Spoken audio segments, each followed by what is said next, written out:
ten velký počítačce. Náražička na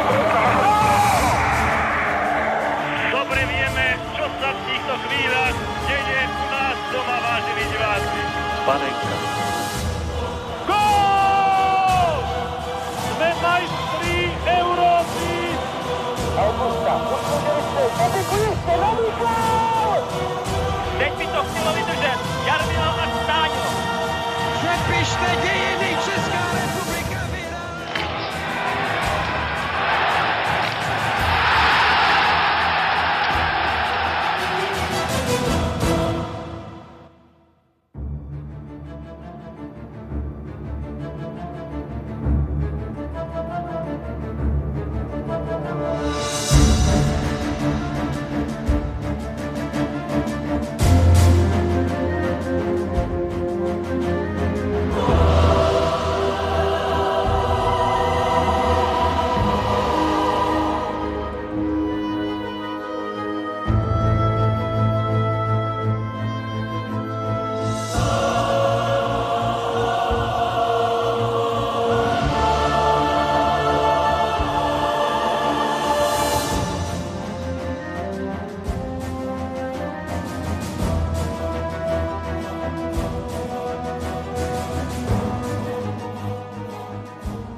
Záběry z helsinské Jihaly nás při našem putování časem vítají v roce 1974 před začátkem druhého utkání Československo-Sovětský svaz na mistrovství světa. Na obě utkání československého týmu se Sovětským svazem se stala ozdobou tohoto turnaje. V tom prvním náš tým šokoval svět a porazil Sověty 7-2.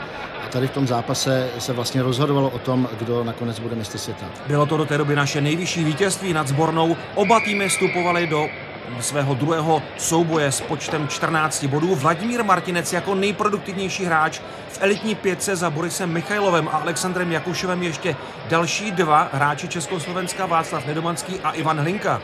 A Nedomanský se nakonec podělil o titul nejlepšího střelce s Kapustinem, oba dali po 10 gólech. V 70. letech jsme sledovali soutěž slušnost jednotlivých týmů na šampionátu. Československo vycházelo ve Fair Play Cupu zatím nejlépe před tímto zápasem. Do odvety se Sověty nastoupil národní tým v bílých dresech, soupeř v červeném a na naší střídačce známé tváře. Tady popředí Jiří Kochta, střelec vůbec prvního gólu šampionátu.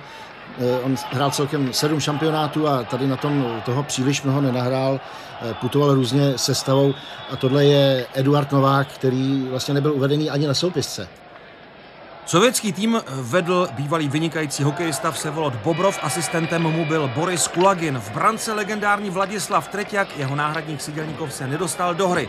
V obranách nastupovali od čísla 2 až 7 Alexandr Gusjev, Vladimír Ludčenko, Jurij Ljapkin, Jurij Šatalov, Valerij Vasiljev a Gennadij Cigankov.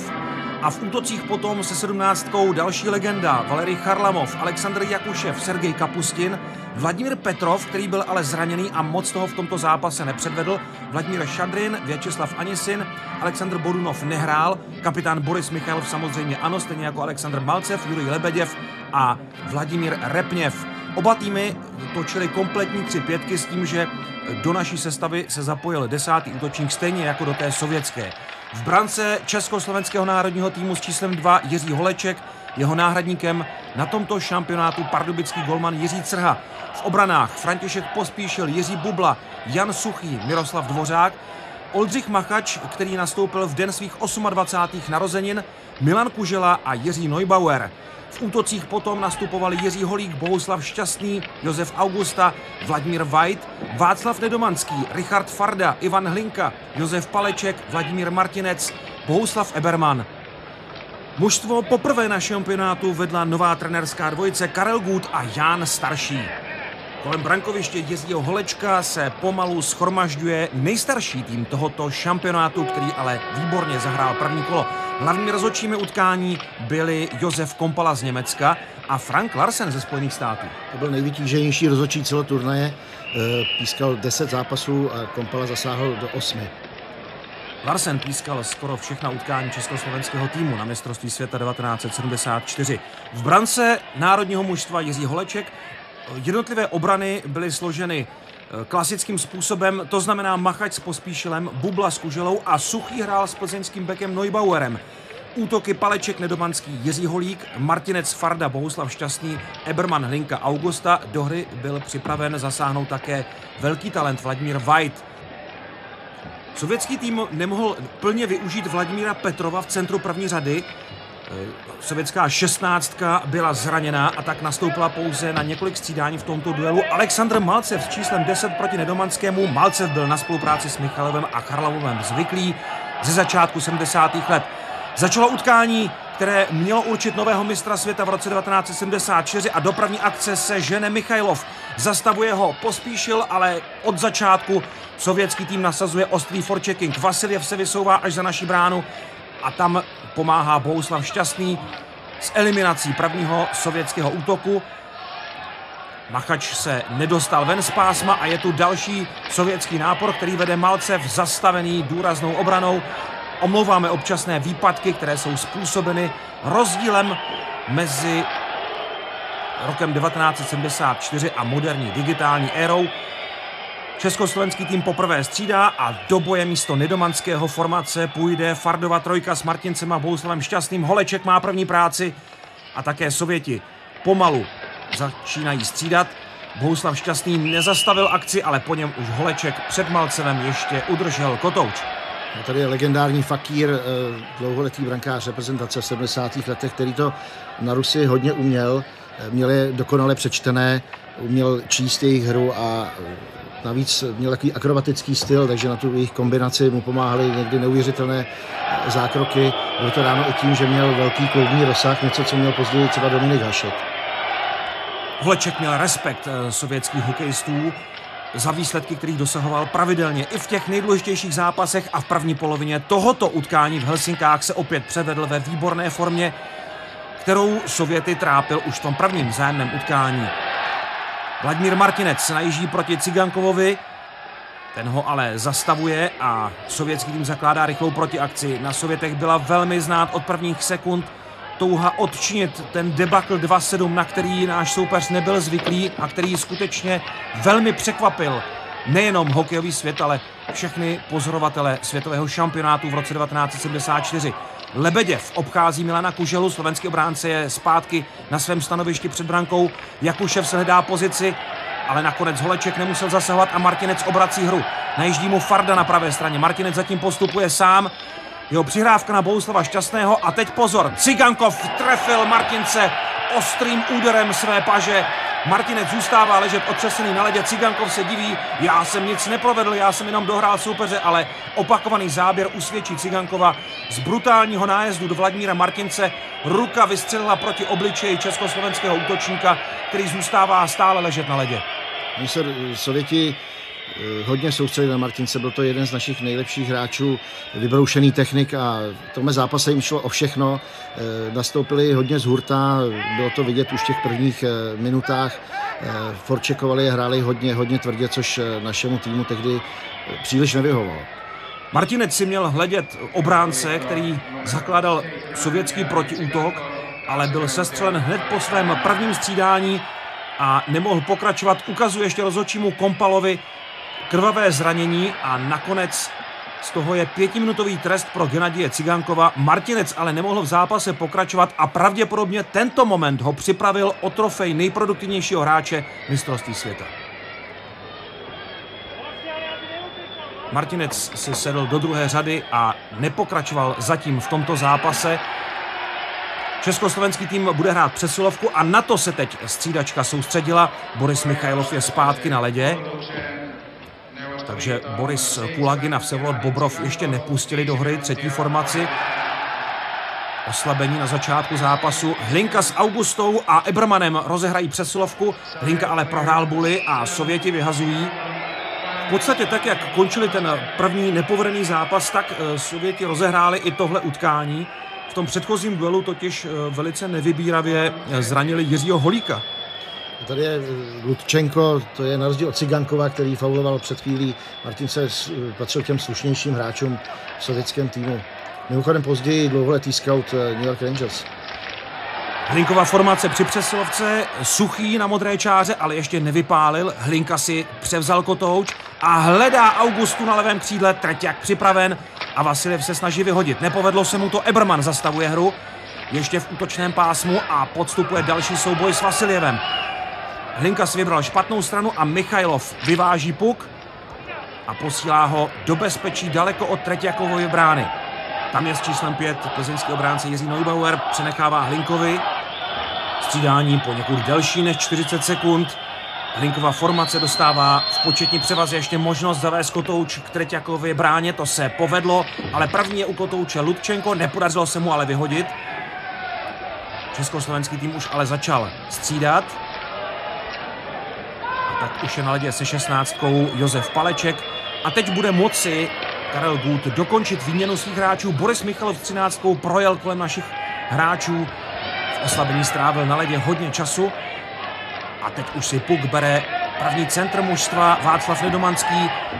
Hledá Palečka na levé straně, ten je dobře rozjetý, prudká brzda. Rozehrávka na modrou, tam je dost volna pro Pospíšila a také pro střílejícího hráče Jiří Holík a je to 1-0.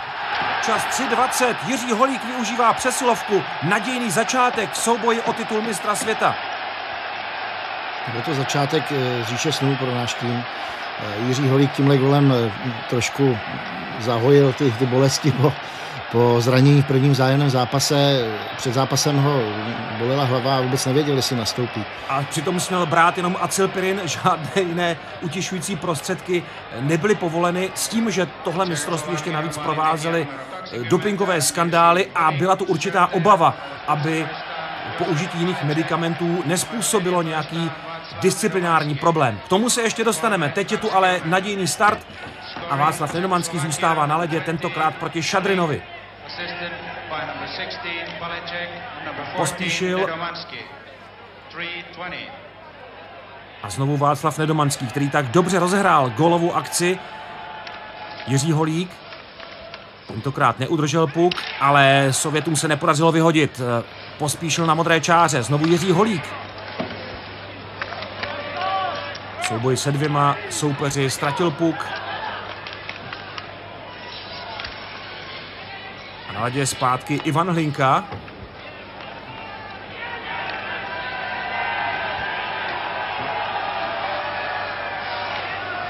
Zkusil obejít Ljapkina, nakonec se mu to i povedlo. Machač na modré čáře. Holík připravený před brankou, ale zatím také obsazený a tak Hlinka zakončoval sám, jeho střela sražená do rohu a Ljapkin je u kotouče první. Znovu vyhazuje. Sovětský tým nechtěl připustit další pohromu, tak jako v tom prvním vzájemném utkání, kdy v první třetině prohrál 3-0 a vůbec první třetiny se Československu proti sborné v této éře velmi dařily. V posledních 5 zápasech vyhrál československý tým pokaždé první třetinu proti sovětskému týmu, který pak musel dotahovat. A kolik nervozity to způsobilo, to možná vidíte i z těchto záběrů, kdy Bohuslav Šťastný musel strpět další nepříjemný nájezd Borise Michailova. Boris Michailov, vynikající střelec, nedával žádné krásné góly, ale dával jich spoustu a mezi našimi hráči nebyl moc oblíbený. On už od pohledu to není žádný velký sympatiák a mimo let býval dost arrogantní a odtažitý. Číslem 11 na buli Richard Farda, který vedl pardubická křídla Martince a Bohuslava Šťastného. A podívejte se, jak Sověti ještě přitvrdili po tom nájezdu Cigankova proti Martincovi. Holeček. Rozehrávka až na Bohuslava Šťastného. Farda.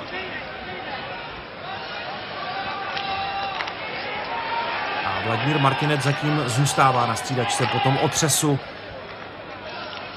který mu způsobil Gennadij Cigankov.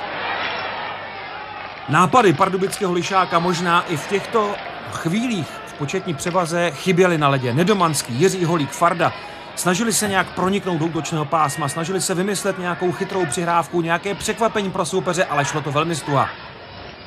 A neprosadil se tak ani teď Richard Farda. Ano, tady z 11. Richard Farda, který hrál svůj poslední zápas za reprezentaci, protože vlastně v létě 74 společně s Václavem Nedomanským emigrovali přes Švýcarsko do Kanady. Farda vinou nemoci nemohl odehrát poslední utkání tohoto šampionátu proti Finsku. Václav Nedomanský hraje proti Sovětům svůj předposlední zápas za národní tým. Potom už se v československém dresu ani Farda, ani Nedomanský neobjevili. Valerij Vasiljev, spolehlivý bek před Vladislavem Treťakem a Ivan Hlinka na buli. Proti němu Šadrin, je to šermovačka holí. Jiří Holík nakonec získává puk a rána od modré čáry, kterou pokryla sovětská obrana, takže Treťak nemusel zasahovat. Se sedmičkou kapitán mužstva František Pospíšil. Opět nenašel nikoho volného na modré čáře, nikoho v pohybu. Ludčenko tak v pohodě rozehrává zpátky a Kotouč vypadl ze hřiště. Oldřich Machač. No, vynikající obránce, dlouholetý parťák Františka Pospíšila v první obraně národního týmu. I v pozdějších letech, kdy do reprezentace pronikl František Kaberle, s ním hrál Pospíšil na Kladně, hráli pořád spolu Machač s Pospíšilem a trenér Gut tehdy to vysvětloval tím, nebo říkal, že dvojice jako Pospíšil a Kaberle v národním týmu neexistuje. Každopádně pár Machač-Pospíšil je unikátní tím, že hrál klíčové momenty velkých zápasů při 3 zlatých šampionátech, v letech 72, 76 a 77. Pospíšil teď dojíždí puk a znovu předcházela této situaci ostrá řeš u mantinelu. Sověti neustupovali nějak ze svého plánu trochu přitvrdit po tom prvním utkání s Československem. A přesilovka našeho národního týmu pomalu končí. Ještě Jiří Holík forčekuje. Ale teď už jsou hráči v červených dresech kompletní, takže se píská zakázané uvolnění. A tady máme dirigenta československé obrany Františka Pospíšila, dlouholetý reprezentant, končil před mistrovstvím světa 78 v Praze.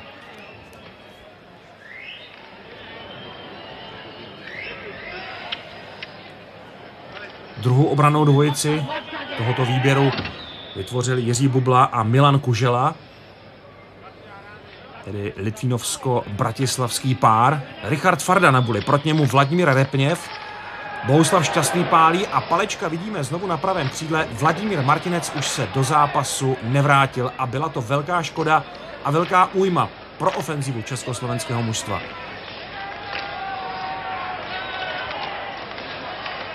Farda rozehrává, ale jde to opravdu těžko přes dobrý pohyb třetího ruského útoku. Anisin, Repněv a Kapustin navíc přidali i hodně tvrdosti. Podívejte se, jak jdou ostře do československých hráčů. Nejdřív Anisin, potom Repněv a nakonec i Kapustin se zapojí do téhle akce, která končí v rohu 3 ostrými souboji. A tady je jeden z nastupující sovětské generace té doby, Sergej Kapustin. No, pro něj to byla trošku netypická situace, on nebyl žádný rabiát, byl to především výborný střelec. Byl to jeden z hráčů, kteří hráli za křídla Sovětů, která si v té době vedla velice dobře a která vedl tady na tom turnaji asistent trenéra Boris Kulagin.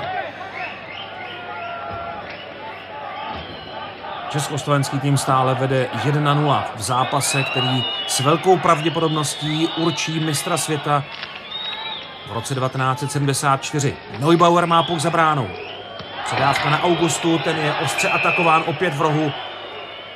A souboj končí. Josef Augusta patřil k hráčům, kteří měli během turnaje zdravotní problémy, potýkal se s chřipkou, ale nakonec byl připraven do tohoto zápasu. On byl takový smolař té zlaté generace. Vlastně ty tituly v roce 76 a 77 utekly, buď se nevešel do sestavy na poslední chvíli, nebo byl zraněný a svůj životní turnaj hrál na kanadském poháru 76. Sovětský útok teď vede Michailov a Holeček má starosti. Vasiljev, Malcev a Michailov znovu před Holečkem, dobře pokrytý. Hlinka se tam postará o sovětského kapitána a Jiří Holeček o zbytek. To je zajímavý pohled na tu výstroj v té masce ze skeletu, nebo vůbec ty betony, lapačka, v tom by si dneska brankář asi do branky už nestoupil. Jiří Holeček, Jiří Crha a také Vladimír Dzurilla, trojice, která chytávala nejčastěji v národním týmu v 70. letech, patřila k hrdinům své doby. Gennadij Cigankov si okousal pásku na holi a je připraven k dalším ostrým zákrokům. Teď ovšem hraje jeho partner v obraně Ljapkin. Jeho akce zastavená a československý tým v těchto fázích brání svůj náskok proti velmi ostře hrajícímu soupeři. Ale teď se do hry vložil také Oldřich Machač, král bodyčeků.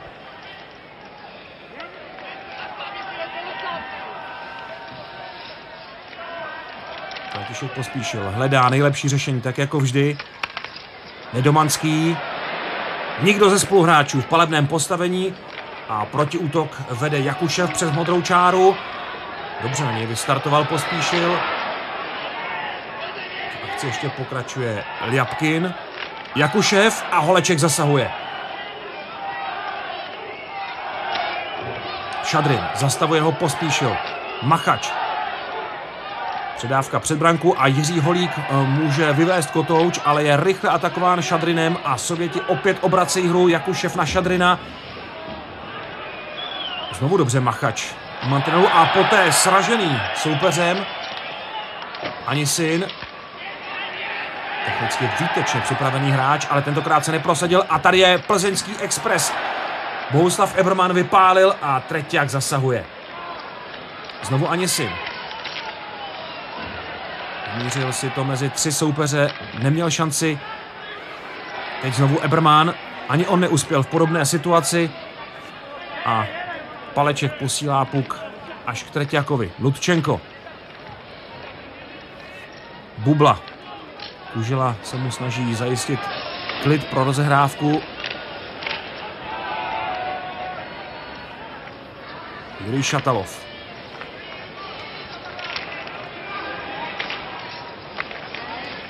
Boj o střední pásmo. Kdo přejde do útočné třetiny? Nedaří se to teď nikomu. Což byla taktika, kterou Karel Gut a Jan Starší připravili pro tento zápas. Věděli, že se nebude opakovat skóre 7-2. Mluvil o tom před utkáním i Vladimír Martinec. Vůbec nevěřil, že bychom byli někdy schopni porazit sbornou ještě takovým rozdílem. Ale jeho generaci se to přece ještě nejméně 2krát podařilo.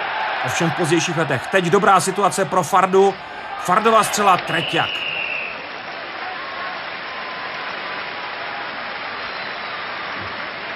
V této chvíli už jasná sovětská jednička na začátku 70. let převzal tento post od legendárního Konovalenka. No, v té době bylo teprve 21 let, ale už vlastně poprvé ve sbornou chytal v roce 70, kdy střídal Konovalenka a jedničkou byl v 72. roce v Praze, kde vyhráli titul českoslovenští hokejisté. Malcev už je připravený na buly a čeká na to, až se skloní také Ivan Hlinka. Hlinka úspěšnější na vhazování, Treťák musí znovu zasahovat. Gusiev se neprosadil, Hlinka mu odebral puk a velmi odvážně se teď vrhá svým typickým způsobem s vystrčeným ramenem proti soupeři. Znovu Ivan Hlinka udržel v této pozici kotouč a způsobil další nepříjemnosti Treťákovi. Paleček před brankou a teď už v rohu. A velice dobrý návrat československé pětky do středního pásma. A Neubauer teď zkusil oplatit soupeři jeho tvrdost. Opět Josef Augusta, jeden ze 4 hráčů Dukly Jihlava na tomto šampionátu. Jihlava v tom roce vyhrála mistrovský titul v lize, ale byl to první turnaj po dlouhé době, kde třeba nehrál Jaroslav Holík, už nehrál ani Jan Klapáč. Z Jihlavy tam cestovali ještě Jiří Holík, Jan Suchý, což byli kmenoví hráči Dukly, a Miroslav Dvořák, který byl v tu dobu na vojně. Pro Dvořáka to byl první turnaj, do tohoto zápasu nezasáhl, ale na mistrovství si zahrál. Naopak Jan Suchý, možná vůbec nejlepší obránce v historii národního mužstva, hrál svůj poslední mistrovský turnaj. Nedomanského střela a Treťák zasahuje. Cigankov obrací hru a snaží se rychle využít mezer v rozestavení našich hráčů, jenomže ty mezery se velice rychle zase pěkně zacelily, takže Cigankov individuálně neprošel. Ljapkin posílá puk do středního pásma. Pospíšil zase vrací puk zpátky na sovětské území. Jiří Holík, po něm Nedomanský. Přední pásmo je teď hodně zahuštěné a tak to Pospíšil zkouší sám a hledá dobře Ebermana, ten mu vrací, ale Pospíšil už zase spěchal na svůj post. A teď pozor na sovětský protiútok, Jakušev a dobrý pozor teď na Oldřicha Machače a jeho bodyček, který zmizí v levé části obrazovky a který pravděpodobně rozhodčí potrestají 2 minutami, protože tenhle zákrok Machače byl v naprostém pořádku a československý obránce už se diví, už se zlobí, ale půjde na trestnou lavici. Celkem dostal 18 trestných minut na tomto turnaji. Nejvíc vůbec ze všech startů na světových šampionátech pro Oldřicha Machače. No a nespokojení jsou i diváci. Ten metr rozhodčích byl takový zvláštní a nebyl to první ani poslední zápas proti sovětskému týmu. Tady v záběru Josef Kompala, německý rozhodčí, který, dá se říct, i jim občas dost nadržoval. A nejenom na tomto šampionátu, třeba v sérii století proti výběru NHL v roce 72 vzbudil obrovskou nelibost zámořských hráčů. Kompala byl skutečně kontroverzní postavou na ledě i o rok později, kdy ho napadl americký útočník Mike Polič a dostal za to trest do konce utkání. Teď je tu přesilovka sovětského týmu, obrovská šance Charlamova a výtečný obranný zákrok. Holeček na čáře a před ním ještě Paleček stačili uklidit kotouč do bezpečí a Holík poté vyhazuje. To byla zatím největší šance sovětského týmu na vyrovnání. A přesilovka pokračuje a je na ní zpátky Vladimír Petrov s číslem 16, který až do této chvíle na led nenastupoval. Mluvil jsem o tom, že byl zraněný před zápasem a Boris Kulagin a Vsevolod Bobrov museli vrátit Malceva do první sovětské formace. V přesilovce ale volili trenéři obvyklé složení. Petrov si tak užil své střídání na ledě, příliš toho v tomhle utkání nenahrál na svém obvyklém postu. Ale teď je mezi křídly Charlamovem a Michajlovem. Nedaří se ale první sovětské pětce. Československý tým se dobře brání. Vasiljev. Jiří Holík ho nepřibrzdil. Charlamov, jeho typická klička po přechodu do útočného pásma. Vasiljev. A teď už jsou hráči sborné ve svém oblíbeném rozestavení, v kterém kombinují, manévrují a hledají volného spoluhráče. Teď je to klasicky Michajlov na pravé straně. Hlásil se o přihrávku, ta byla naštěstí sražená. Vasiljev, Holečkův zákrok. Michajlov.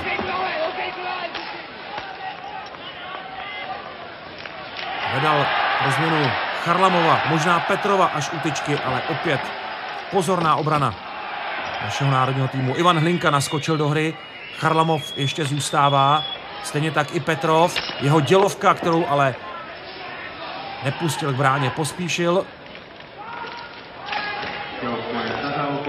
Jiří Holík v leže a už to vypadá dobře. Oldřich Machač se vrací do hry. No a je tu další kontroverze mezi Ivanem Hlinkou a Vladimírem Petrovem. Vladimír Petrov, který, jak už Robert říkal, vedl tu první lajnu CSK a i sovětské sborné, tady za něj zaskakoval Malcev. Byl to hráč, který ke špinavostem taky neměl moc daleko, vyprávěly se o něm různé historky, co prováděl na bůli, do zákeřní hráč, ale taky výborný rozehrávač a hrál hodně do těla. Vladimír Repněv se připravuje do hry a proti němu první útok našeho národního týmu, který vede maják v sestavě se 14 na zádech, Václav Nedomanský. Naši trenéři museli improvizovat po zranění Martince, takže teď s Nedomanským nastupuje Bohuslav Šťastný. Střela na Holečkovu bránu. Kapustin. Repněv okamžitě vypálil a Holeček měl i trochu štěstí, ale pohotovým zákrokem stačil situaci zachránit a Nedomanský se vymaňuje teď ze sovětského sevření. Jeho přidávka ale není přesná. Navíc hra přerušena.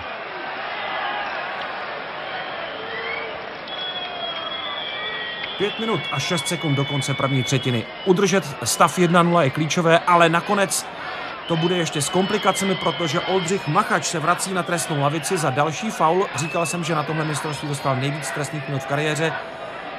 Nebyl to žádný těžký balík, ale přece jenom 18 minut na trestných lavicích tohoto turnaje. Jenomže to bylo vzájemné vyloučení s Kapustinem za potyčku v rohu kluziště, kterou už rozhodčí nemohli tolerovat, a tak se bude pokračovat ve 4 na obou stranách. Malcev, proti němu Augusta.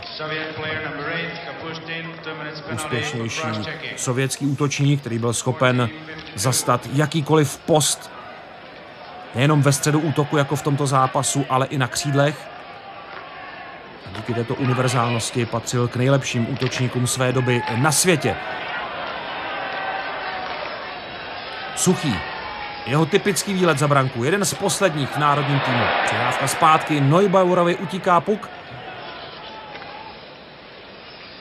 Ale už je hra zpátky ve středním pásmu.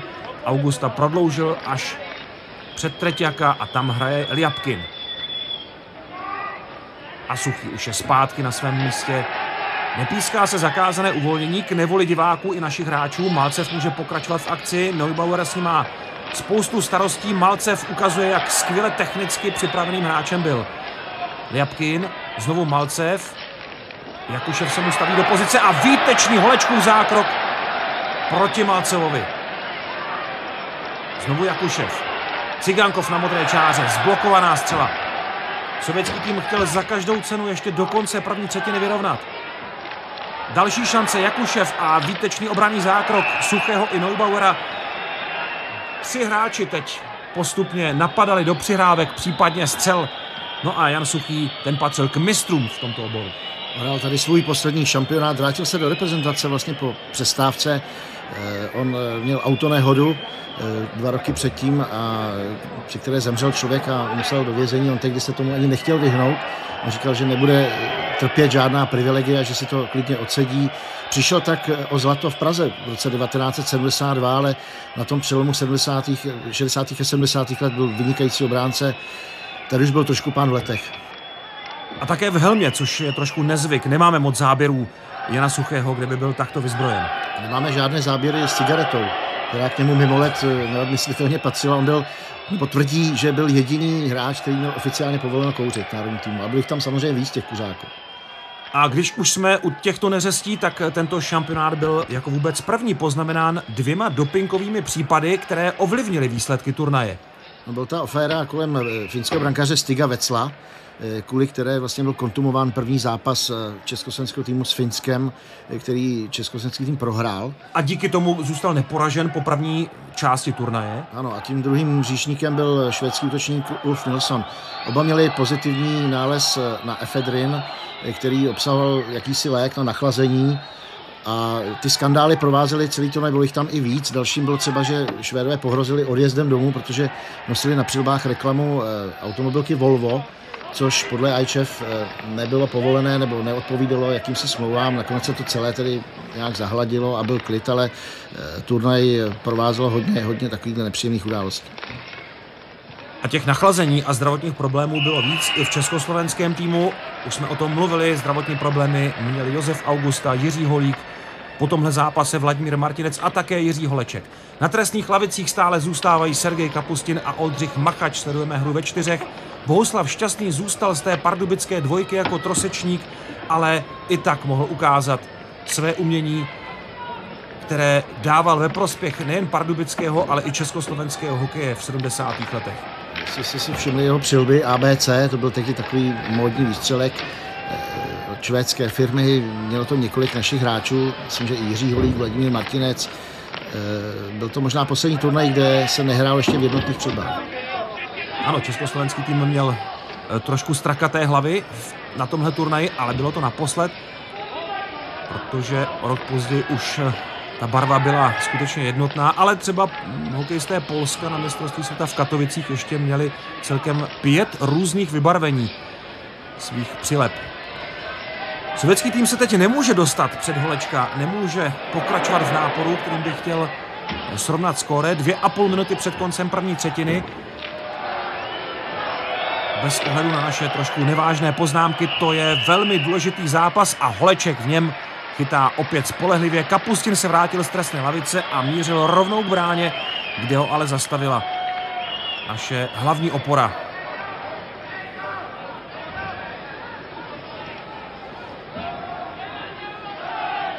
Sovětský tým až na zaváhání v té první části turnaje procházel tímto šampionátem celkem bez problémů, na rozdíl od československého týmu, kterému jakoby ke konci turnaje docházely síly. Taky byl náročný program, se hrálo 10 utkání v 16 dnech, čili to byl pro hráče opravdu velký záběr. Cigankov teď zastavil pokus o výhoz, ale Nedomanský ho atakoval včas a má šanci, dostal se až před Treťjaka, nádherná akce Václava Nedomanského a Treťjak měl teď i trochu štěstí, přestože se postavil správně, zůstal možná trošku víc bráně a reagoval tak až na tu střelu z bezprostřední blízkosti. Nedomanský ale ukázal svůj kalibr při této akci. On hrál na turnaji ve výborné formě, skvěle mu vyšel už ten první zápas proti Sovětskému svazu. Jak už jsme připomněli, v létě emigroval a prožil dalších 9 sezon zámoří, z toho 3 ve VHA, což byla tedy konkurenční liga, a končil v NHL, kde hrál hlavně za Detroit. Hlinka a Šadrin na buli. Neubauer, Augusta přišel o puk, ale Neubauer zasahl výborně v obraně.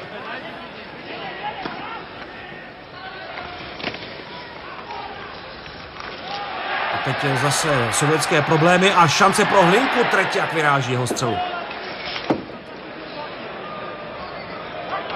A sovětský tým vyhazuje až k Holečkovi, kam si dojel pro kotouč Jiří Bubla.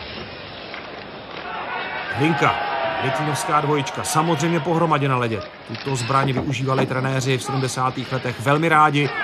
Neubauer, o jehož nominaci k zápasu byly pochybnosti po chybě, kterou udělal při utkání se Švédskem, ale plzeňský obránce ukazuje i v souboji s Valeriem Vasiljevem, že si svou šanci opět zasloužil.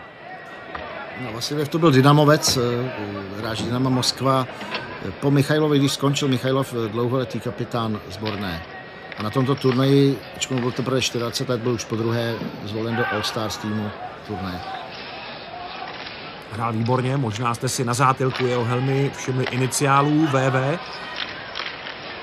kterými se poněkud odlišoval od velmi strohých sovětských výstrojí. Poslední minuta první třetiny, Jiří Bubla nasadil ostrý bodyček u zadního mantinelu. Další obránci následovali příkladu Oldřicha Machače a snažili se Rusy také tvrdostí zastavit, ale proti Malcevovi nefunguje nic. Podívejte se, jak tenhle úhoř projíždí naším obranným pásmem, kombinuje s Charlamovem a nakonec musel přijet i Bohuslav Šťastný a trochu ostřejším přistrčením Charlamova zastavit. A je z toho opět debata mezi Milanem Kuželou a Josefem Kompalou, který si ještě teď s Malcevem vyříkává ten poslední souboj a na trestnou lavici nakonec půjdou oba. Kompala neměl tyhle strkanice rád a vylučoval velmi rychle, nenechal hráče, aby si sami vyřizovali své účty, a tak půjdou na trestnou lavici Alexandr Malcev i Milan Kužela. Není to jejich první setkání v takovéhle situaci, v tak důležitém zápase. Oba se hráli mistrovství světa v Praze 1972. Pro Kuželu to byl na nějaký čas poslední velký turnaj. Ano, se ještě vrátil v roce 79, kdy vyhrál titul Slovan Bratislava, ale mezi tím se stal partnerem Jiří Bubly ve druhé braně Milan Kajko z Plzně. V Helsinkách 1974 byl Kužela jediným Slovákem v československém výběru. Ano, ze Slovanu tam byl ještě vlastně Václav Nedomanský, ale to byl hráč z Hodonína.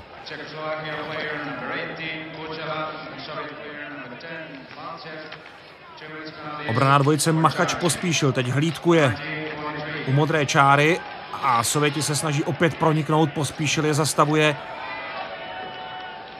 a posílá puk do středního pásma. Československé mužstvo už nespěchá a po první třetině zápasu, který pravděpodobně určí mistra světa, vede nad Sovětským svazem 1-0, ale Repněv ještě posledním nájezdem do Pospíšila naznačuje, co bude čekat naše mužstvo ve druhé třetině.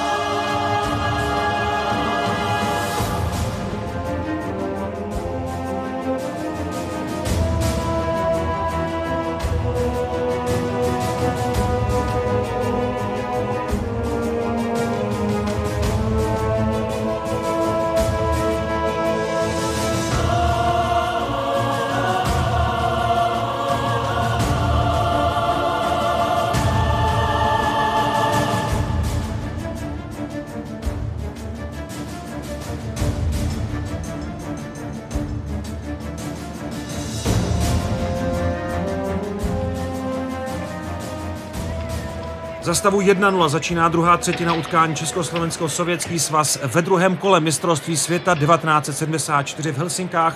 Na trestních lavicích ještě zůstávají Alexandr Malcev a Milan Kužela. Začínat tedy bude druhá část tohoto zápasu o titul. Ve 4 na obou stranách Vasiljev získává první přihrávku, předávka na Gusjeva, který hrál s Vasiljevem v první obraně. A teď se představí zase první pár československé defenzívy Machač Pospíšil, kterému pomáhá Holík.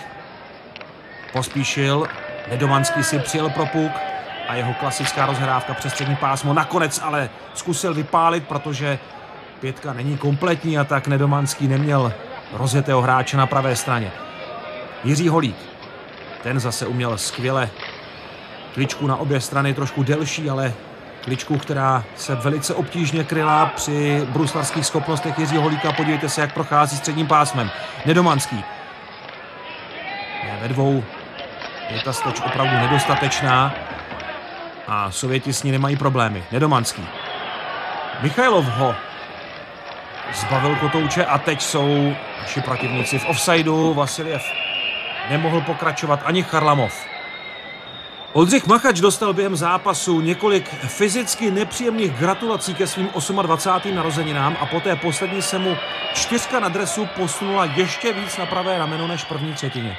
To byl hodně tvrdý chlapík, mistr bodičků, takový se možná nenarodil po něm, ale tam ho Vasiljev nachytal v takovém nestřeženém okamžiku, když v tom zápase Sověti si počínali hodně nečistě, zvedali ruce víc nahoru než drávo. Jejich taktika byla přizpůsobena neúspěchu z prvního vzájemného utkání. Krvavé skvrny za rozhodčím Kompalou zůstanou na ledě. Pravidlo, které nařizovalo jejich odstranění, ještě dávno v té době nebylo v platnosti. A tak bude Aleksandr Jakušev a proti němu Richard Farda pokračovat v zápase. Farda nakonec opouští bod pro vhazování. Československý tým začal zpomalovat střídání. Bohuslav Šťastný a proti němu Šadrin na buli. Ty dva se za chvilku setkají v trošku zvláštní situaci. Bohuslav Šťastný získal puk. Bohuslav Šťastný ale zastavený u mantinelu Cigankovem. A Zborná zakládá protiakci. Šadrin, rozjel se Jakušev. Jeho obávané střely zápěstím, ale zatím zůstávají spát. A teď Bohuslav Šťastný uklidil Šadrina mezi fotoreportéry k velké radosti publika v Helsinkách. Ljapkinova střela. Holeček připraven.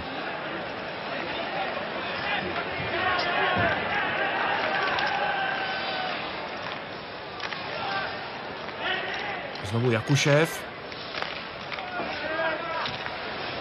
Ljapkin. Obešel soupeře a nakonec netrefil Holečkovu bránu. Bohuslav Šťastný se snaží zašlápnout puk. Rozhodčí trochu předčasně přerušili hru. Hazovat se bude před Holečkovou bránou. A Jan Suchý dostal také úder do hlavy v jednom z předchozích soubojů. U něj ale není myslitelné, že by nepokračoval v zápase. On v té výstroji, co měl na sobě, neohroženě lehal do střel, byl neskutečný přihře dopředu i před vlastní bránou a co vydržel, to taky dneska zůstává až rozum stát. Číslo 17 po něm zdědil Milan Kajkl, ale tohle číslo se skutečně dědilo mezi vynikajícími obránci a Jan Suchý byl jeho hrdým a pravděpodobně i nejlepším nositelem v historii národního mužstva.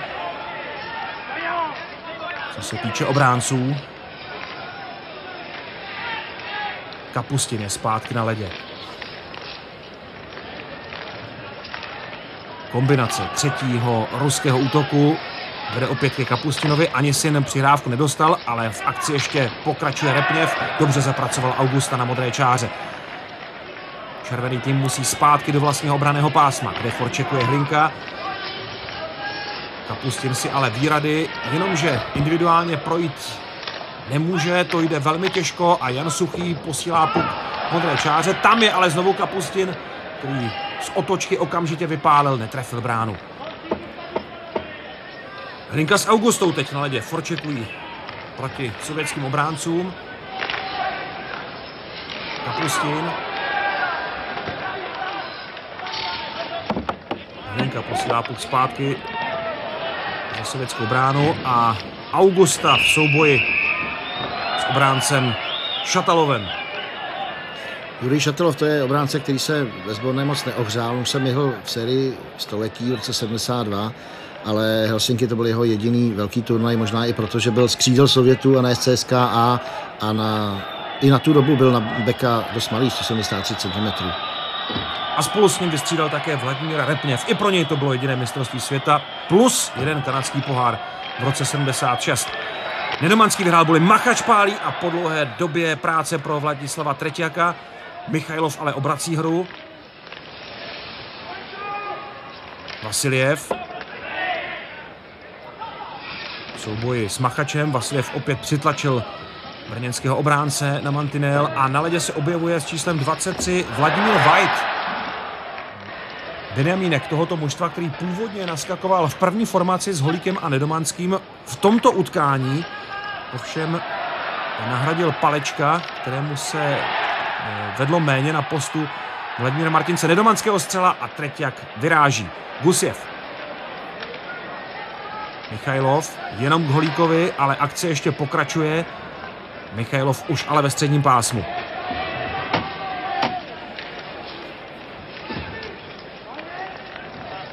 Tak znovu. Malcev, Gusjev. Nedomanský zastavil sovětskou kombinaci a tady ještě rozjetý Paleček, kterého v závěru akce atakoval Valerij Vasiljev. Byl to dohraný souboj, dneska naprosto běžná věc, ale tehdy se prostě takovým stylem ještě nehrálo. Na československé střídačce pokračovalo hledání náhrady za zraněného Vladimíra Martince. V předchozím střídání naskočil Vladimír Vajt, pro kterého to bylo také jediné mistrovství světa. Původně pardubický Benjamínek nastupoval v první formaci vedle Nedomanského a Holíka, ale nakonec spadl až na post 10. útočníka, nicméně v tomhle zápase mohl dostat vinou Martincova zranění opět šanci. Utkání Československo-Sovětský svaz a další důležité duely tohoto turnaje sledoval celý sportovní svět, včetně Severní Ameriky, paradoxně, navzdory neúčasti Kanady a Spojených států amerických. Některé zápasy ovšem finská ILE nenabídla do vysílání s ohledem na stávku některých svých zaměstnanců. A do řešení tohoto problému se musel vložit i finský prezident Urho Kekkonen. Tady máme v záběru, vlevo od něj je Bunny Ehem, což byl šéf Mezinárodní hokejové federace. Kekkonen byl nejdéle sloužící finský prezident, ve funkci vydržel celkem 26 let a ještě předtím byl ministerským předsedou.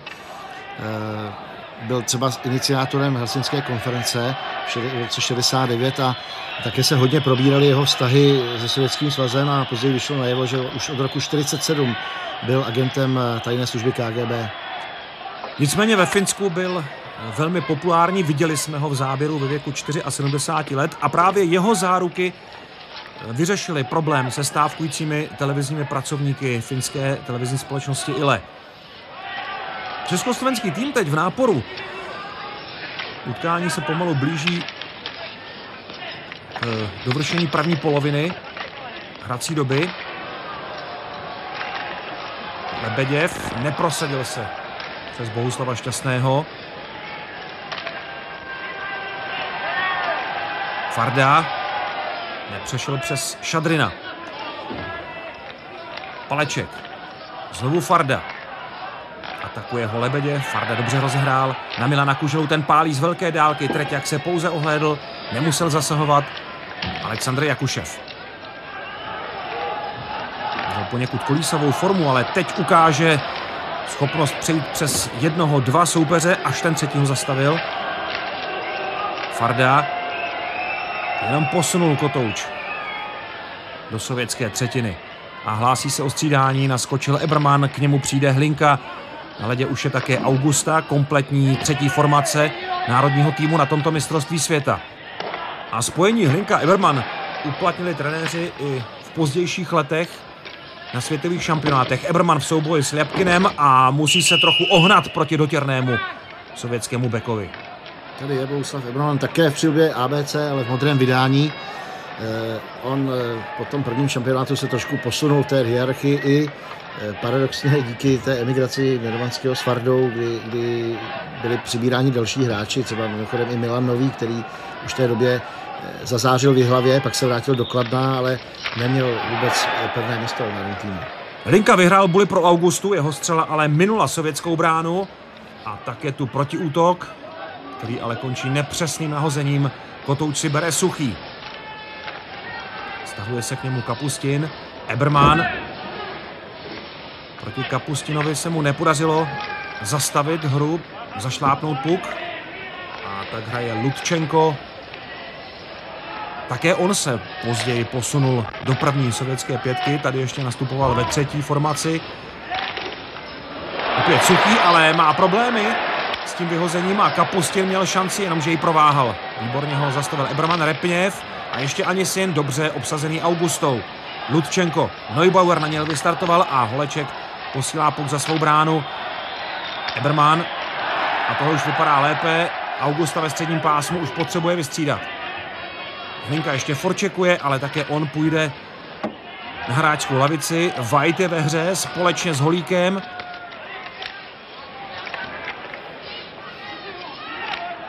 Také soupeř by chtěl přerušit hru a vystřídat. A podaří se mu to, protože hra je skutečně přerušená a na led půjdou Michailov, Malcev a Charlamov.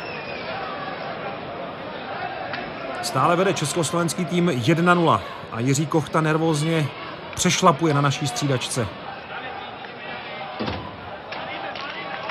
Nedomanský na ledě, proti němu Malcev. Charlamov. Gusjev. Michailov, číhající na pravé straně. Nabídka před bránu a ještě jednou poletí Kotouč před Holečka a ten je pozorný.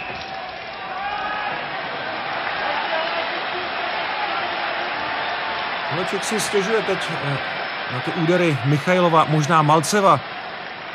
V situaci, kdy měl Kotouč pod kontrolou a Michailov byl pověstný tím, že i po odpískání se snažil ještě brankáře vyvést z koncentrace.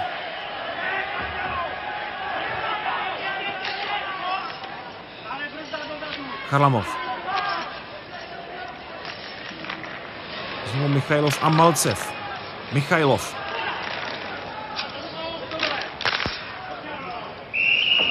Kotouč vypadl ze hřiště. A Vsevolod Bobrov posílá do hry Šadrinovu formaci. A střídat bude také Karel Gut. Pomalejší střídání, to byla osvědčená taktika proti sborné v 60. a 70. letech. Tady je Vladimír Šadrin. No to je šéf Spartakovců, což byla taková v té době opozice proti armádnímu CSKA. Hrál tam ještě s Jakuševem, vytvořili vynikající formaci. Byl to výborný tvůrce hry a nahrávač především. A v záběru se myhl Josef Paleček. A tady už je Jiří Bubla ve svém typickém připraveném postoji. A teď musí skutečně zasáhnout do hry, protože protivník je opět v náporu. A díky obětavosti druhé pětky se podařilo dostat hru až do útočného rohu. A sovětský tým zahrál teď špatně. Zakázané uvolnění a vhazovat se bude před Vladislavem Treťakem. Byl to věčný souboj mezi Holečkem a Treťakem v 70. letech o titul nejlepšího brankáře mistrovství, ale především o titul mistrů světa. On dostal tu gloriolu hlavně díky sérii v roce 72, kdy začali v zámoří zbožňovat, protože tam nehráli tak kombinační hokej, on jim vychytal, co mohl a získal velkou slávu, ale myslím, že v té době byli i lepší golmani, zrovna Jiří Horeček, Vladimír Zurla nebo někteří Švédové. Později Jaran Hegosta, Hardy Ostrem. Teď ale šance soupeře Jakušev a znovu výtečně Holeček v souboji se Šadrinem obstál, ještě mu pomáhá Kužela, ale akce ještě pokračuje. Jakušev v kleče teď bojuje s Bohuslavem Šťastným Puk je sice mimo, ale je stále v útočném pásmu a má ho Ljapkin, jeho další střela a opět obětavý zákrok. Kužely Holeček, teď měl i trochu štěstí při té dorážce z bezprostřední blízkosti. Šadrin, Ljapkin a stále je Puk před Holečkovou bránou a teď další obětavý pád v době, kdy už Holeček byl mimo pozici. Tohle byly horké chvilky národního týmu a podívejte se, jak si Bohuslav Šťastný kontroluje chrup, protože ten poslední úder schytal zjevně do obličeje.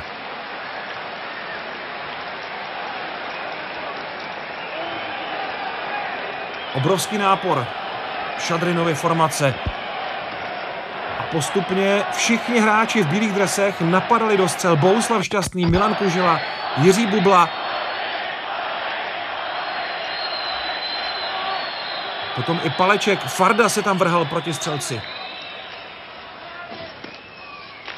Další šance, tentokrát obránce Šatalov vystartoval od modré čáry.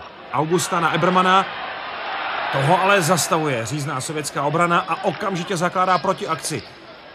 Už polovinu zápasu československý tým drží náskok, který ve 4. minutě získal Jiří Holík úvodní přesilovkovou brankou. A tento výsledek by velmi přiblížil československý národní tým k titulu mistrů světa v roce 1974. Bohuslav Eberman za 6 let bude mít knírek a na dresu kapitánské C-čko. Zástupce plzeňské školy, tady měl parťáka ještě Jiřího Neubauera, později jezdil hlavně s Milanem Kajklem. Rychlý, důrazný útočník, výborný střelec a na šampionát v roce 1979 dokonce jel z nižší soutěže, protože Plzeň mezi tím sestoupila. Josef Kompala si rovná hráče za svými zády a soupeři se tam sobě nakonec postavili správně. Vladimír Vajt opět na pravém křídle vedle Nedomanského a Jiřího Holíka a proti nim nejnebezpečnější forward soupeře, útok Alexandra Malceva. Jiří Holík. Opět omlouváme výpadky v obrazu tohoto cenného záznamu.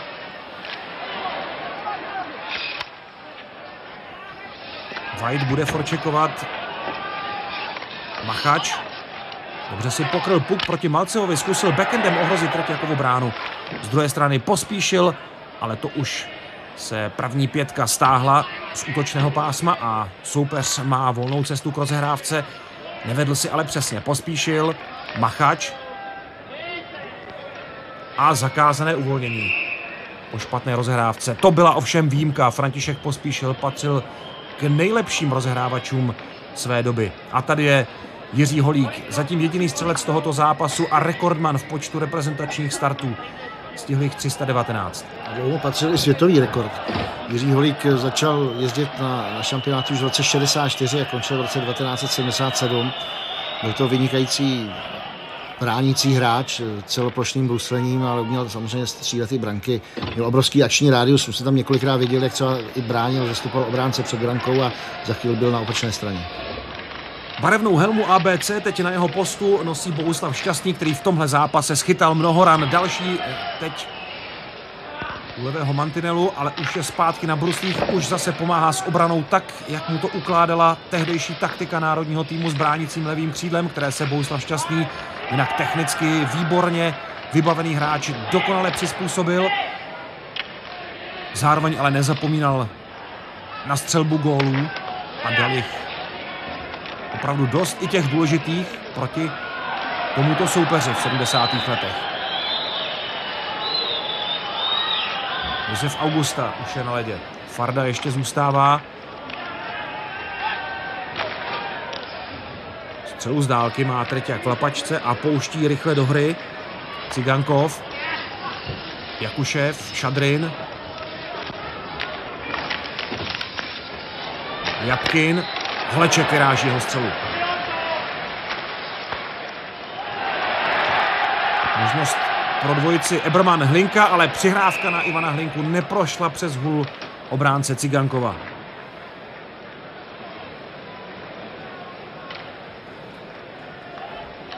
Tady opět nástupce Ragulina, tvrdák v obraně sovětského týmu. Výborný hráč na oslabení především a mimochodem taky to byl ve sborné první partner později Vyacheslava Fetisova. Hlinka opět vyhrál Bully a zase pálil Augusta, tentokrát zcela zblokovaná. Ludčenko blíž ke kotouči, ale nakonec má Eberman. Další přerušení hry. Se Bohuslav Eberman s Hlinkou jezdili na šampionát až do roku 81, kdy oba zamířili do ciziny. Hlinka do Vancouveru společně s Jiřím Bublou a Eberman do Švýcarska. Neubauerova střela.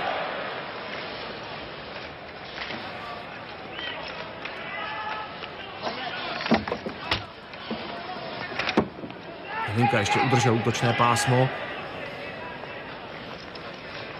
Šatalov. Příliš prudký pas. Zakázané uvolnění a další výměna hráčů. Do hry půjdou opět první pětky, které se potkávaly na ledě. Oběma trenérům vyhovovalo nasazení formací proti sobě. Vsevolod Bobrov v diskusi se Sergejem Kapustinem, zatímco Malcev už zaujal svou pozici na ledě. Nedomanský vyhrál Bully. Machač. Jeho střela nedošla k Treťakově bráně. Vasiljev.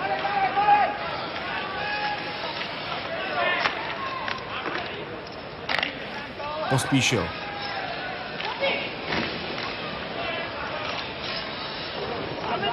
Pospíšil s Machačem, se snaží zašlápnout puk, nepovedlo se jim to.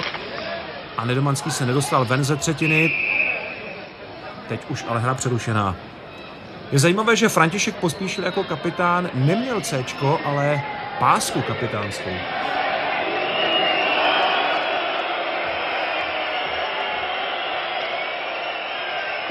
Hazování před holečkem, které Nedomanský zahrál takticky do středního pásma a další přerušení. Benjamínkem československého mužstva byl pardubický talentovaný Vladimír White, který se v tomhle zápase vrátil do první formace. Pardubice měli na tomhle šampionátu bez nejvíc hráčů, bylo jich tam celkem 5, což je možná vzhledem k titulu Dukly Jihlava trošku překvapení, ale Vladimír White byl veliký talent. Bohužel zůstalo jenom u tohoto turnaje, zatímco Vladimír Martinec a Bohuslav Šťastný byli stálicemi národního týmu dlouhou dobu. Byla to ještě reakce na titul Tesly Pardubice v roce 1973. Teď ale pozor na průnik Malceva, kterého křižuje Machač. Michailov. Machač v souboji s Malcevem. Znovu tam byly ruce sovětského útočníka hodně vysoko, ale soupeř ještě udržel útočné pásma. Teď pozor, Michailov a puk je v bráně. Holeček ale ukazuje, že Michailov ho kopl bruslí. A protesty československého týmu směřují k Josefu Kompalovi, který ukázal, že gól bude platit. Podívejte se sami. Michailov zasahuje kotouč pravou bruslí. Snaží se ho ještě tečovat holí, ale na cestě do brány už se mu to nepovede. Podle tehdejších pravidel neregulérní gól. Michailov se ale k této situaci postavil velmi alibisticky, nepřiznal se k tomu kopnutí a Josef Kompala branku uznal. Nejstřeženější, nejdiskutovanější moment mistrovství světa v roce 74. Boris Michailov dává důležitou vyrovnávací branku v čase 33:58 a protesty československých hráčů jsou marné. Taková křivda určitě nalomila někdy dost křehkou psychiku československých hráčů. Tehdy bohužel se ještě góly neposuzovaly podle videa, čili rozhodčí to nemohlo ani ověřit, jestli nevíme, jaký měl výhled, ale ta technika ještě nebyla tak daleko. Československé mužstvo se tedy musí vyrovnat s tím, že soupeř dosáhl neregulární branky a národní mužstvo ztratilo svůj dlouho velice obětavě bráněný náskok. Fardova formace teď zkusí zastavit psychicky posíleného soupeře. Bubla spěchá za pukem a stěhá ho Lebeděv. Bubla posílá puk na Kuželu, toho atakuje Jakušev. Jakušev je úspěšný. Znovu Bubla. A jeho vyhození míří až do útočného pásma, kde dobře dojížděli dva hráči v bílých dresech, ale pozor teď na rychlou protiakci. Jakušev, jeho střela a sovětský tým vede 2:1. A byl to právě tak trochu důsledek toho neregulérního gólu. mužstvo prostě se sesypalo a následoval druhý gól a jak se ukáže, byl to rozhodující a vlastně pohřbil ty naděje československého mužstva na zlato. Po zápase se uvnitř československého týmu hodně mluvilo o účinku toho prvního neregulérního gólu Borise Michailova, který byl uznán.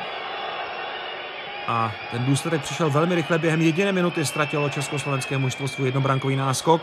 Rozhodčí Josef Kompala snad i pod dojmem té sporné situace si pospíšil s vyloučením obránce Šatalova za podražení. A náš tým se tak mohl upnout k této naději na vyrovnání, jenomže bylo očividně těžké pro mužstvo přeladit z pocitu křivdy zpátky na odhodlání, využít přesilovku a opět srovnat skóre.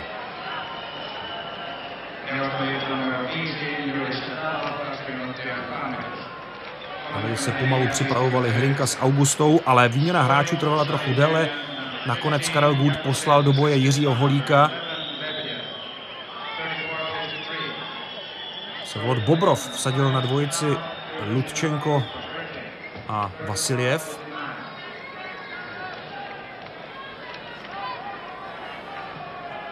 A na ledě je v bílých dresech kombinovaná sestava. Ivan Hlinka na pravém křídle, to nebývalo moc často k vidění. Nedomanský vypálil a spolu s nimi Jiří Holík. Vlastně nejzkušnější trojka.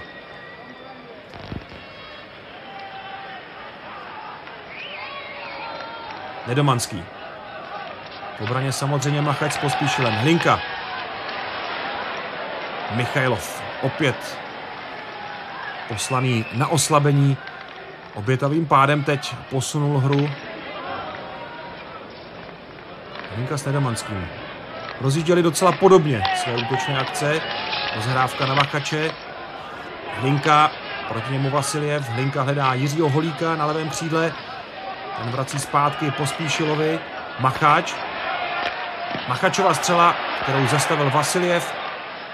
Sovětům se ale nepodařilo vyhodit Nedomanského rána a teď už Treťák musel zasahovat.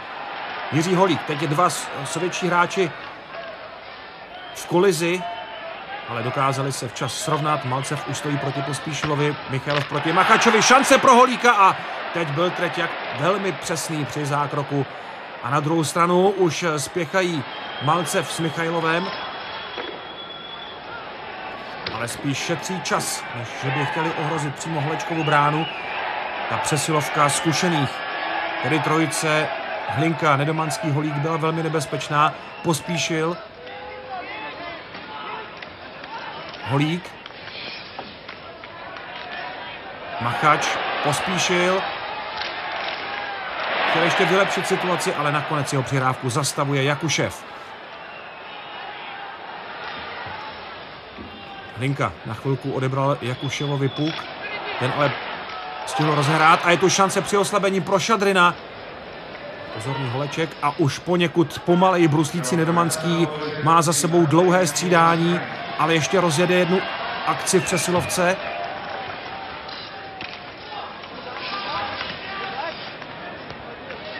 Nedomanský si bez pochyby zasloužil místo v All-Stars týmu tohoto mistrovství světa. A jak už jsme říkali, bylo to pro něj jedno z posledních střídání v národním týmu. Čekal ho ještě zápas s Finskem a potom cesta za jiným hokejovým osudem. My se potkali s Richardem Fardou ve Švýcarsku, ale vlastně v Evropě pokračovat nemohli, protože podle tehdejších pravidel bez povolení domácí asociace nesměli jinde hrát a čekal by 18-měsíční trest, takže i proto šli do zámoří. Tam o Nedomanského byl obrovský zájem. Farda takový typ hráče nebyl, ten by raději asi zůstal v Evropě, ale nic jinému nezbývalo a po 3 letech ve VHA se vrátil. Ani jeden z nich už se v národním týmu neobjevil a Richard Farda právě teď hraje svůj poslední zápas za československé národní mužstvo v Helsinkách 1974. Jejich odchod, tehdy nelegální, způsobil obrovské pozdvižení mezi fanoušky. Vynořila se celá řada dobře živených fám o tom, že špatně skončili, ale oba prostě pokračovali ve své hokejové kariéře, byť každý trochu jinak. Nedomanský každopádně ukázal svou hokejovou velikost i v zámoří. těm zvěstem patřila i zkazka, že Richard Farda zahynul při autonehodě. Naštěstí to nebyla pravda, nicméně ten jejich útěk tak trochu pootevřel vrátka, i když větší zlom nastal až v 80. letech po útěku bratří Šťastných. Tehdy hráči volně nemohli chodit do ciziny, ale díky těmto událostem vlastně potom pokročilejším věku a po zisku mnoha medailí a startů v národním týmu dostali přece jen povolení, jak už jsme zmiňovali, Ivana Hlinku, Jiřího Bublu, kteří šli do NHL mezi prvními legálně, nebo Eberman, který šel do švýcarské ligy. Zůstane navždy nezodpovězenou otázkou, jak by si vedli hvězdy světových šampionátů Alexandr Malcev, Ivan Hlinka, Václav Nedomanský, kdyby odcházeli v produktivním věku, tak jak je tomu zvykem dnes do NHL, ale odpověď už se nikdy nedozvíme.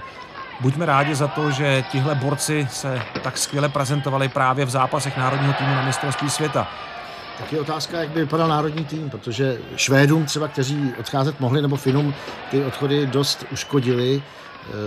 Možná by měli víc medailí, víc titulů, ale zase tehdy domácí soutěž byla natolik kvalitní, že opravdu místo v reprezentaci neměli vynikající hráči, kteří by se normálně uplatnili.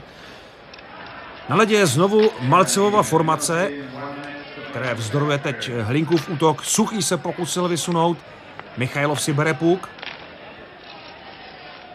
A kombinace prvního obranného páru Zborné Vasiljev Gusiev.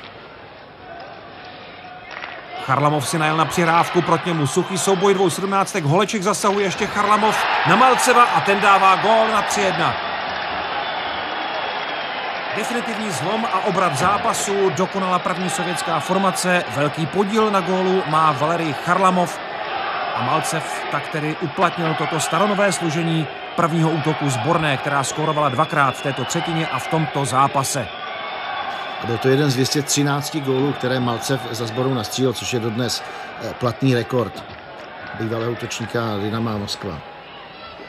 Průběh zápasu jakoby symbolizoval působení československého národního týmu v celém šampionátu v Helsinkách 1974. První polovina výborně takticky, fyzicky odehraná, ale ve druhé polovině zlom, který srazil mužstvo mimo ten nejvyšší medailový stupeň.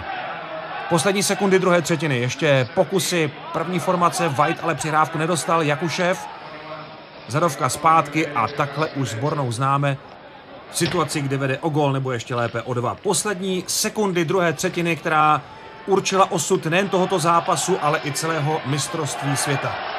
Ale nic na to nemění, že československý tým jako jediný v tomto turnaji sovětskou sbornou porazil v tom prvním utkání a tady se vlastně rodil tým, který v příštích letech na velkých turnajích sovětské hokejisty porážel pravidelně. Je opravdu velká škoda, že právě z tohoto legendárního vítězství 7-2 nad Sovětským svazem v Helsinkách 1974 nemáme ucelenější záznam, jen pár záběrů gólových situací, protože na tomto mistrovství československé mužstvo dokázalo, že je schopno porážet i největší světové soupeře.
Panenka. Gól! Jsme majstrí Evropy! Augusta, podpořili se, nevykují se, nový gól! Teď by to chtělo vydržet. Jarmila a Stáňo. Přepište dějiny!